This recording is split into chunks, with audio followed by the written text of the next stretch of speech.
त्यांचे आभार मानते। राज्याचे दिवंगत उपमुख्यमंत्री आदरणीय अजितदादा पवार यांनी सुद्धा महिलांच्या उन्नतीसाठी सातत्याने काम केलं। संकल्प सादर करण्यासाठी त्यांची जोरदार सभापती महोदय, शेवटी आंतरराष्ट्रीय महिला दिनाच्या निमित्तानं राज्यातील सर्व माता भगिनींसह त्यांच्या पाठीशी ठाम उभ्या राहणाऱ्या प्रत्येकाला मनापासून मी शुभेच्छा देते। महिलांच्या सक्षमीकरणासाठी महायुती सरकार कटिबद्ध असल्याची ग्वाही देते।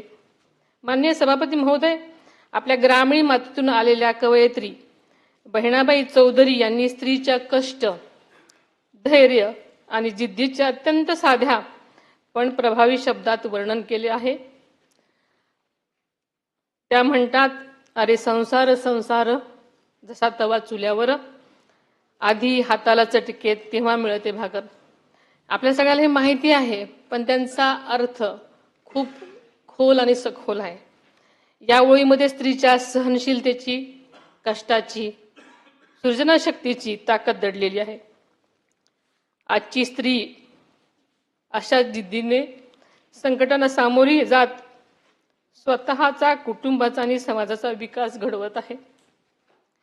याच विचारातून महिलांना सन्मान, संधी आणि सुरक्षितता देणारा समाज घडवण्याचा आपला संकल्प अधिक दृढ करूयात असं आवाहन करते आणि आज थांबते। धन्यवाद।